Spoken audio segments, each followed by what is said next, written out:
இளைஞரணி செயலாளர், தமிழக அரசினுடைய துணை முதலமைச்சர், இளைஞர்களை உருவாக்கி அதன் வழியாக இன்னும் ஒரு 75 ஆண்டுகளுக்கு இந்த இயக்கத்தை வழிநடத்தக்கூடிய வல்லமை பெற்றிருக்கின்ற மாண்புமிகு உதயநிதி ஸ்டாலின் அவர்களே, இந்திய அரசியல் என்பது டெல்லி எதை பார்க்கிறது, எப்படி பார்க்கிறது, யாரை எப்படி நடத்துகிறது என்பதிலே முடிகிறது.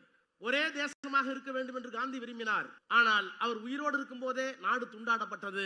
எங்கள் மீது குற்றச்சாட்டு வந்தது. என்ன குற்றச்சாட்டு? மதசார்பின்மைக்கு எதிராக இருக்கிறார்கள் என்று. இல்லை, மதசார்பின்மையை காப்பாற்றிய இயக்கம் பிஜேபியோடு சேர்ந்து திராவிட முன்னேற்ற கழகம். நாங்கள் டெல்லிக்கு அவுட் ஆஃப் கண்ட்ரோல் என்று சொல்லக்கூடிய ஒரு மகத்தான தலைவனை இந்திய அரசியல் நாம் பெற்றிருக்கிறோமே.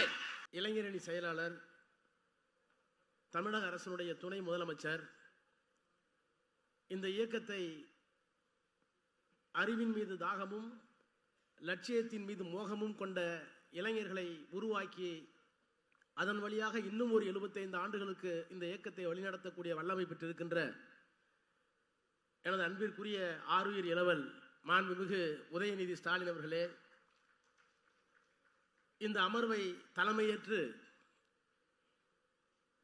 நடத்தி கொண்டிருக்கின்ற திராவிட இயக்கத்தினுடைய கருத்து பெட்டகம், கருவூலம், எங்கள் வணக்கத்திற்குரிய ஐயா திருநாவுக்கரசு அவர்களே, மாநிலங்களவை உறுப்பினர், கழகத்தினுடைய துணை பொதுச் செயலாளர் அன்பிற்குரிய அண்ணன் சிவா அவர்களே, எனது பெருமதிப்பிற்குரிய பேராசிரியர் சபாபதி மோகன் அவர்களே, அண்ணன் வைகோ உள்ளிட்ட அனைத்து கட்சி தலைவர்களே, மாண்புமிகு அமைச்சர் பெருமக்களே, நாடாளுமன்ற சட்டமன்ற உறுப்பினர்களே, மாவட்ட கழகத்தினுடைய செயலாளர்களே, அனைத்து நிலைகளில் பணியாற்றுகின்ற கழக தோழர்களே, திரளாக குழுமி இருக்கின்ற எதிர்காலத்தை நிர்ணயிக்க இருக்கின்ற இளைஞரணியுடைய தம்பிமார்களே, உங்கள் அனைவருக்கும் வணக்கம்.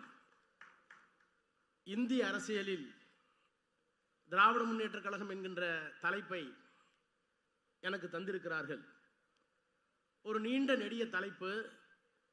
சம்பவங்களை கோர்த்து கொண்டே சொன்னால் 1 மணி நேரம் 2 மணி நேரம் போதாது.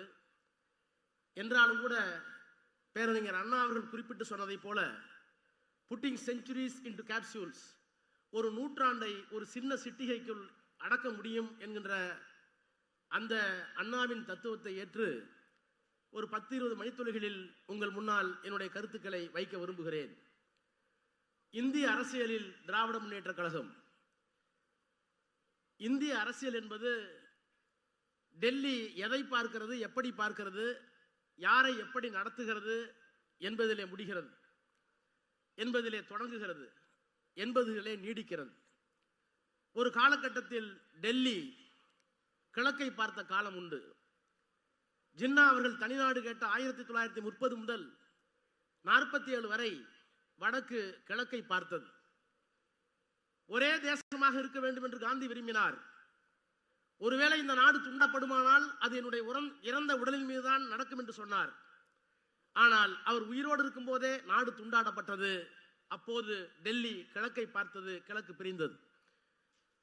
அதற்கு பிறகு டெல்லி வடக்கு மேற்கை பார்த்தது.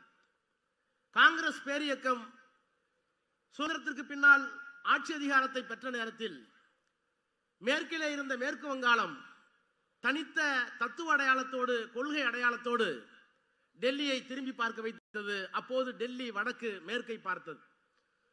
அதற்கு பிறகு 1951 தத்துவ தலைவர் தந்தை பெரியார் அவரால் உருவாக்கப்பட்ட திராவிட முன்னேற்ற கழகம், இவையெல்லாம் சேர்ந்து சமூக நீதிக்காக ஒரு மிகப்பெரிய போராட்டத்தை நடத்தி இந்தியாவினுடைய அரசியல் சட்டத்தை திருத்த வேண்டிய இக்கட்டுக்கு பண்டித நேரு ஆளானாரே.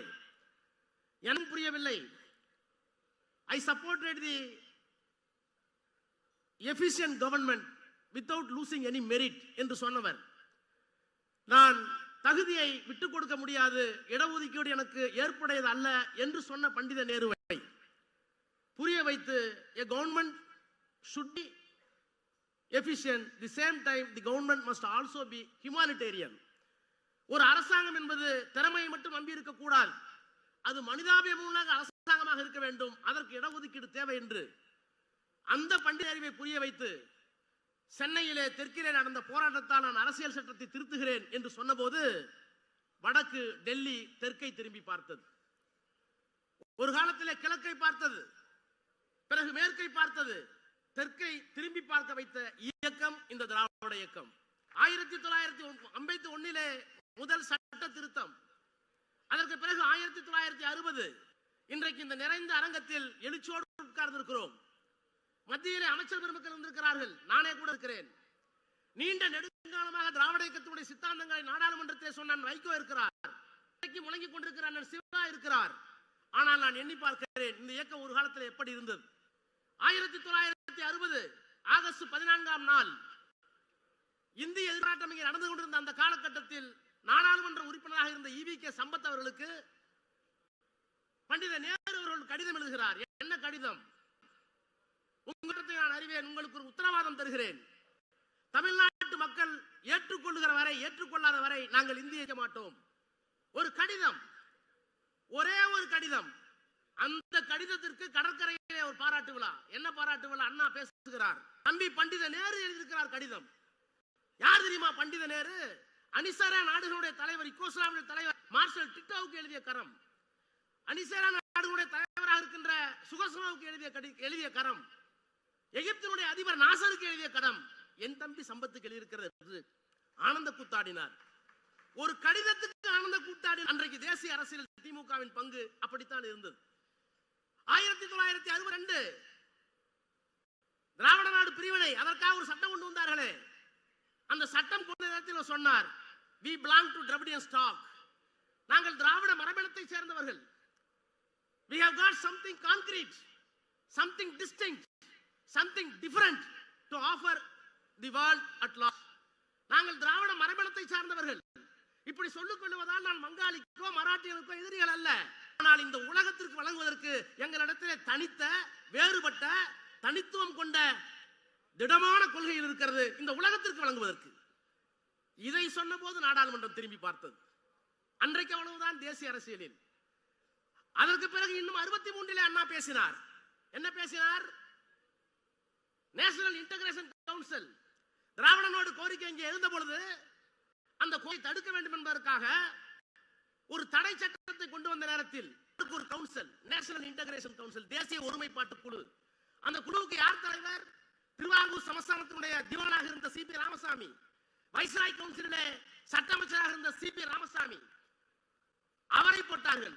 நாடாளுமன்றத்தில் கேட்டார், எங்களை பிரிவினைவாதி என்று சொல்லுகிறீர்களே. அண்ணா பேசினார், எங்களை பிரிவினைவாதி என்று சொல்லுகிறீர்களே, நாங்கள் உரிமை கேட்டால் எங்களை துண்டாடுகிறான் சொல்லுகிறீர்களே, நீங்கள் தேசிய ஒருமைப்பாட்டுக்கு ஒரு ஆணை போட்டிருக்கிறீர்களே சி.பி. ராமசாமி. அவர் யார் தெரியுமா?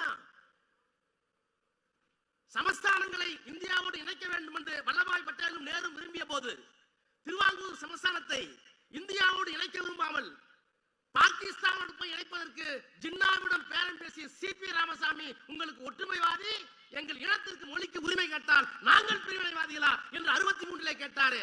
அப்போது தேசிய அரசியல் திமுகவுக்கு இருந்த இடம். அதற்கு பிறகு அண்ணா முதலமைச்சரானார். அதற்கு பிறகு வந்த பணிகளை எல்லாம் நான் சொன்னால் நேரம் போதாது, நான் மாற்றி சொல்லுகிறேன்.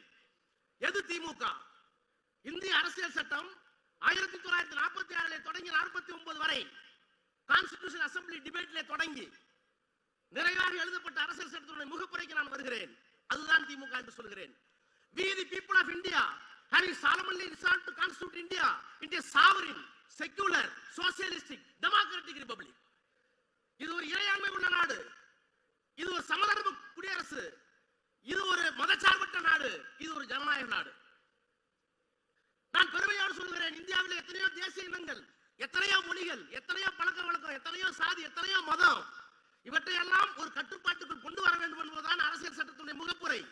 நான் பெருமையோடு சொல்கிறேன், இந்தியாவினுடைய அரசியல் சட்டத்துடைய சொல்லப்பட்டிருக்கின்ற முகப்புரையில் சொல்லப்பட்டிருக்கின்ற அந்த இறையாண்மை, அந்த சமதர்மம், அந்த மதச்சார்பின்மை, அந்த ஜனநாயகம், இந்த 4 கொள்கைகளையும் காப்பாற்றிய ஒரு மாநில கட்சி திராவிட முன்னேற்ற கழகம் மட்டும்தான் என்பதை என்னால் சொல்ல முடியும். எப்படி? அண்ணா பேசினார், முதலமைச்சராக இருந்தார், மறைந்து விட்டார். கலைஞர் முதலமைச்சர். இந்தியாவினுடைய இறையாண்மைக்கு எப்போது ஆபத்து? 1971 பாகிஸ்தான், 1999 கார்கில். திராவிட நாடு கேட்டவர்கள் பிரிவினைவாதிகள் என்றெல்லாம் சொல்லப்பட்ட நேரத்தில் 71 எந்த முதலமைச்சரும் தரவில்லை. இந்தியாவினுடைய ஒருமைப்பாட்டுக்காக 5 கோடி ரூபாயை தந்து இறையாண்மையை காப்பாற்றியவர், 6 கோடி ரூபாயை தந்து இறையாண்மையை காப்பாற்றியவர் கலைஞர். 99 எந்த மாநிலம் கொடுக்கவில்லை. வாஜ்பாய் பிரதமர் 100 கோடி ரூபாயை கார்கில் போருக்கு கொடுத்து கலைஞர். அப்ப அரசியல் சட்டத்துடைய பிரியாமல்ல இறையாண்மையை காப்பாற்றிய இயக்கம் திராவிட முன்னேற்ற கழகம் கலைஞர். மதச்சார்பின்மைக்கு வாருங்கள். இங்கே ஆசிரியர் இருக்கிறார், விடுதலை ஆசிரியர் வீரமணி இருக்கிறார். ஒரு காலகட்டத்தில் திராவிட முன்னேற்ற கழகத்தினுடைய ஒவ்வாமை இருந்தது. என்ன ஒவ்வாமை? பிஜேபியோட கூட்டணி. செய்யத்தக்க அல்ல செய்யும் அல்ல கெடும், செய்யத்தக்க அல்லாம யாரும் கெடுமா. செய்ய வேண்டியதை செய்யலனாலும் தப்பா போடும், செய்ய வேண்டியதை செய்யாம உணர்ந்துடும். எங்கள் மீது குற்றச்சாட்டு வந்தது. என்ன குற்றச்சாட்டு? மதச்சார்பின்மைக்கு எதிராக விட்டார் என்று. இல்லை, மதச்சார்பின்மையை காப்பாற்றிய இயக்கம் பிஜேபியோடு சேர்ந்து திராவிட முன்னேற்ற கழகம். எப்படி? திராவிட முன்னேற்ற கழகம் வாஜ்பாயோடு பிஜேபியோடு கூட்டணி வைத்த போது குறைந்தபட்ச செயல் திட்டம் ஒன்று, காஷ்மீருக்கு வழங்கப்பட்டிருக்கிற 370 அதிகாரத்தை எடுக்கக்கூடாது. 2, மசூதி இருந்த இடத்தில் ராமர் கோயில் கட்டக்கூடாது. 3, இஸ்லாமியர்களுக்கு இருக்கிற பொது சட்டம், அவர்களை வஞ்சிக்கின்ற பொது சட்டத்தை காமன் சிவில் கோட் கொண்டு வரக்கூடாது. மதச்சார்பின்மை கொள்கையை வெளியிலே இருந்து காப்பாற்றுவது வேறு. ஆனால் வாஜ்பாயோடு கூட்டணி வைத்து அவர்கள் கையை கட்டி போட்டு இந்த 3ஐயும் செய்யாமல் காப்பாற்றிய இயக்கம் இந்திய அரசியலில் திமுகவும் தலைவர் கலைஞரும். அப்ப இறையாண்மை, மதச்சார்பின்மை, சோசியலிஸ்ட் வருகிறேன், சமதர்மம். மொரார்ஜி தேசாய் நிதித்துறை அமைச்சர், இந்திரா காந்தி பிரதமர், வங்கிகளை தேசியமயமாக்க வேண்டும். முதலாளிகளுக்கு மட்டுமே, பஸ் முதலாளிகளுக்கு மட்டுமே, மிராசார்களுக்கு மட்டுமே, மிட்டாக்களுக்கு மட்டுமே பயன்பட்ட வங்கிகளை தாழ்த்தப்பட்டவனுக்கும் பிற்படுத்தப்பட்டவனுக்கும் ஏழைக்கும் கொண்டு வர வேண்டும் என்பதற்காக அந்த சட்டத்தை நாடாளுமன்றத்தில் கொண்டு வர முயற்பட்ட போது மொரார்ஜி தேசாய் ஒத்துக்கல. ஆனால் அன்றைக்கு இங்கிருந்து ஒரு குரல், கலைஞரின் குரல் கூட்டணியிலே இருந்தார்.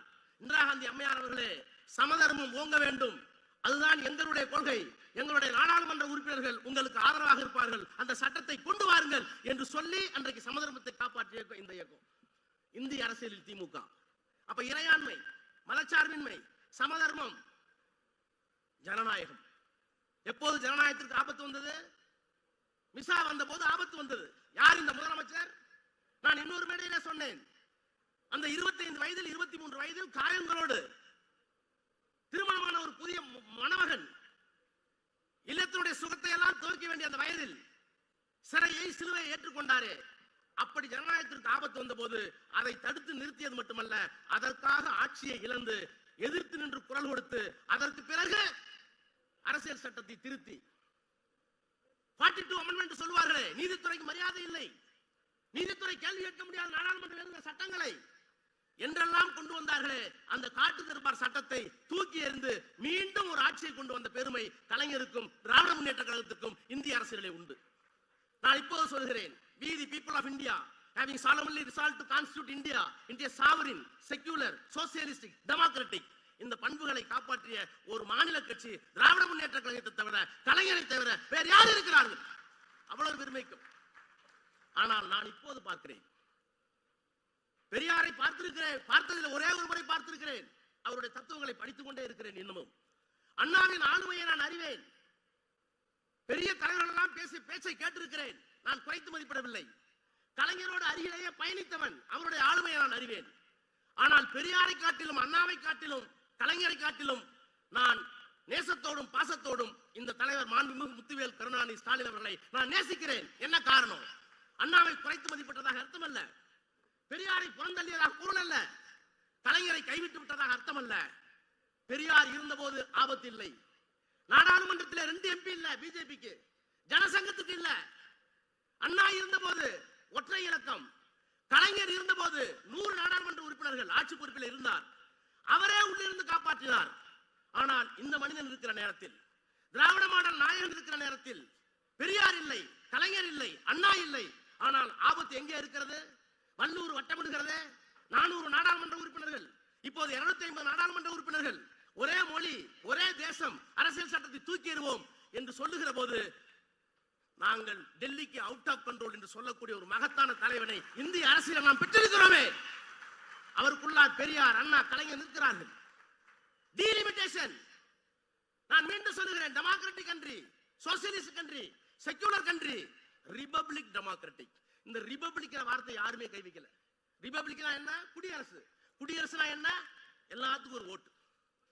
சமூகத்தில் நீ மேட்டுக்குடியா இருக்கலாம், கீழே இருக்கலாம், பணத்தில் நீ பெரியாள், சமூகத்தில் பிரித்து வைக்கப்பட்டிருக்கலாம், ஆணும் பெண்ணும் வேற்றுமையாக இருக்கலாம், ஆனால் ரிபப்ளிக் குடியரசு வந்து விட்டால் எல்லாத்துக்கும் ஒரே மரியாதை.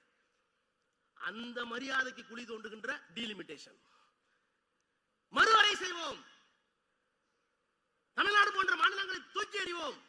உத்தரப்பிரதேசம் இருந்தால் போதும், மத்திய பிரதேசம் இருந்தால் போதும், 4 மாநிலங்களை கொண்டு இந்தியாவுடைய தலைவிதியை நாங்கள் நிர்ணயிப்போம் என்று சொல்லுகின்ற ஜனநாயகத்திற்கு எதிரான டீலிமிட்டேஷன், மறுவரையறை, அதை எதிர்த்து நிற்கிற துணிச்சல். அதற்காக ஒரு மாநாடு கூட்டி இந்தியாவினுடைய தலைவர்களை எல்லாம் சென்னைக்கு அழைத்து இந்திய அரசியலை திரும்பி பார்க்க ஒரு தலைவன் இருக்கிறார் என்றால் அந்த ஒரே தலைவன் மாண்புமிகு முத்துவேல் கருணாநிதி ஸ்டாலின். இன்றைக்கு SIR, நான் இன்னும் ஒரே ஒரு நிமிடத்தில் முடிக்கிறேன். எங்கே இருக்கிறார் தெரியுமா? அண்ணா போராடினார், நாடாளுமன்றத்திலே முழங்கினார், எழுச்சி நாள் கூட்டம் போட்டார். முதலமைச்சராக வந்ததற்கு பிறகு நான் மறுக்கவில்லை. கலைஞர் பல்வேறு செயல்களை செய்து முடித்தார். ஆனால் இன்றைக்கு அரசியல் சூழ்நிலை எப்படி இருக்கிறது? நேரு இல்லை, இந்திரா காந்தி இல்லை. அண்ணா பேசியது நேருடன், சமனுக்கு இருந்தது கலைஞர் இந்திரா காந்தியுடன். ஆனால் இன்றைக்கு யாரோடு இருக்கிறோம்? மோடியோடும் அமித்ஷாவோடு இருக்கிறோம். அப்ப உத்திகளை மாற்ற வேண்டும் அல்லவா? என்ன உத்தி? நீட் மத்திய அரசாங்கம் சட்டம் கொண்டு வருகிறது, ஒன்றிய அரசாங்கம். EWS ஒன்றிய அரசாங்கம் சட்டம் கொண்டு வருகிறது, economically weaker section. National education policy சட்டம் கொண்டு வருகிறார்கள், SIR சட்டம் கொண்டு வருகிறார்கள். இந்த சட்டத்தை எல்லாம் நாடாளுமன்றம் ஏற்றுகிறது. நன்றாக கவனியுங்கள். The political will of the entire people of India is being reflected in the parliament. அப்படித்தான் பொருள். ஒரு நாடாளுமன்ற உறுப்பினர் ஓட்டு போட்டு விட்டால், உதகை நாடாளுமன்ற உறுப்பினர் நாடாளுமன்றத்தில் ஓட்டு போட்டு விட்டால் எனக்கு 14 லட்சம் பேர் இருக்கிறார்கள் பின்னாலே, நான் அவர்கள் ஓட்டு போட்டதாக பொருள். அப்ப entire sovereignty of the country is being reflected in the parliament. ஆனால் அந்த பார்லிமெண்ட்ல போட்ட ஒரு சட்டத்தை தவறு என்று சட்டமன்றத்தை கூட்டி எங்களுடைய இறையாண்மை வேறு, உன்னுடைய இறையாண்மை வேறு என்று சொல்லக்கூடிய ஒரு ஆண்மை, ஒரு மகத்தான தலைவனை நாம் தமிழ்நாட்டில் பெற்றிருக்கிறோம். அதுதான் இந்திய அரசியலில் அவருக்கு இருக்கிற இடம். இப்ப அவர் என்ன சொல்கிறார்கள்? ஏன் பிரிந்து போகிறீர்கள் என்று சொல்கிறார்கள், பிரிக்கப்பார்கள் என்று சொல்கிறார்கள். நாங்கள் பிரிக்கவில்லை.